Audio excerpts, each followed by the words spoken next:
On February 16th of 2024, a member of the Sonora Valley Police Department Special Operations Group was involved in a critical incident in which they discharged a department-issued firearm, fatally wounding a suspect.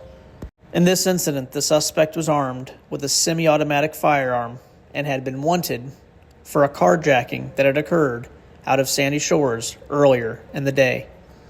Hopefully, this critical incident briefing provides any necessary information and hopefully answers any possible questions that you may have regarding this incident.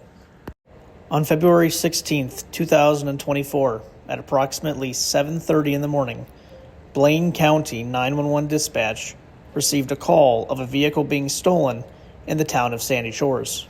The vehicle that was stolen was a 2024 Gallivanter Baller STD. Following this information being provided to 911 dispatch, all officers within the region were given a bolo of the vehicle.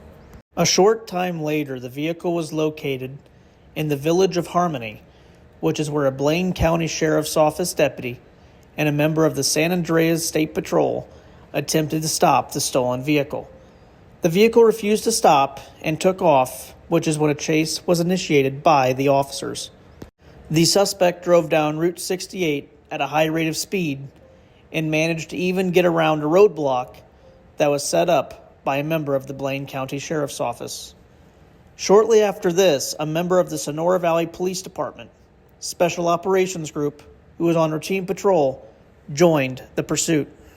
The suspect took the stolen vehicle onto the Grand Sonora Freeway, where they got into speeds in the triple digits. The suspect continued until he got off in Grapeseed onto Union Road. The suspect's vehicle then got onto O'Neill Way, and then as it was turning onto Jode Lane to cross over a little bridge, it struck another vehicle head-on. Following this, the suspect fled on foot and ran onto the McKenzie Airfield and ran into the hangar, where they took a tactical position behind some wood planks. At this time, a perimeter was set up around the hangar, and a member of the Special Operations Group took a position and coordinated with other officers on scene with a plan to breach the hangar and hopefully take the suspect into custody without any further incident. As officers were about to make entrance into the hangar, the suspect opened fire on police. This caused law enforcement to return fire at the suspect, and an exchange of gunfire occurred. During the exchange of gunfire, a plane inside the hangar was struck by gunfire, which caused a fire to erupt. During this time, the plane exploded, and that's when the Special Operations Group member took the time of the suspect being disoriented by the explosion to move in. At this time, an exchange of gunfire occurred, in which the suspect was fatally wounded, and the member of the Special Operations Group was wounded by the suspect's gunfire. Despite medical treatment, the suspect died at the scene. The Special Operations Group member was struck in the vest and arm, but is expected to make a full recovery. In this incident, the member of the Special Operations Group is not being named, as they are listed as a victim, as they were shot and wounded in this incident. In this incident, they were armed with a carbine rifle Mark II, chambered in .300 AAC Blackout. The rifle was equipped with a foregrip, a flashlight, and an optic.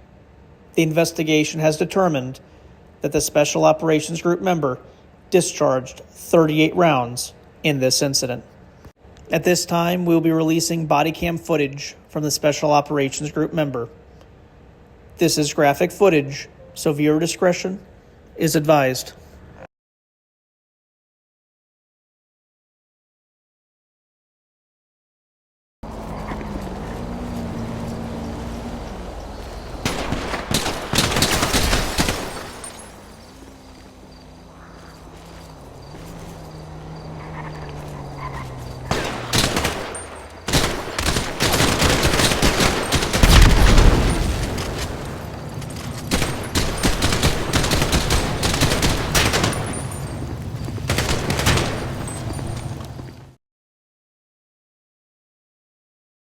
Also in this incident, a member of the San Andreas State Patrol also discharged their firearm in the exchange of gunfire with the suspect. When the Special Operations Group member made entry into the hangar, they used suppressive fire to keep the suspect pinned down so other officers on scene could also make entry into the hangar. While they were rounding the plane, the suspect displayed a firearm in their direction, and that's when they continued to fire until the suspect was fatally wounded. During that exchange of gunfire with the suspect initially, that is when the Special Operations Group member was wounded. The investigation into the shooting is being handled by the Blaine County Sheriff's Office, who is investigating as an outside department, as none of their deputies discharged their weapons in this incident. Once completed with their review, they will send their findings to the Blaine County District Attorney's Office.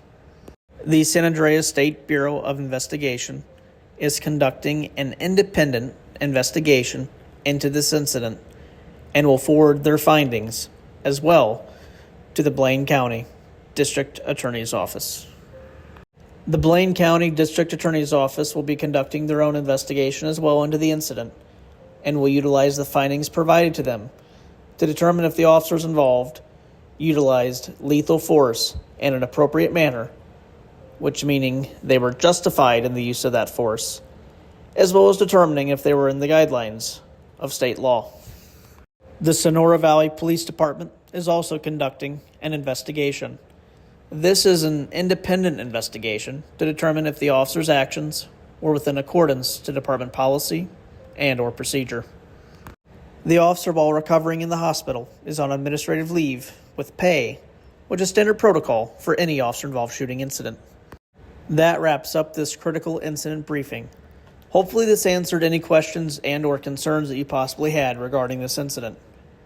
Thank you for watching, and have a good rest of your day.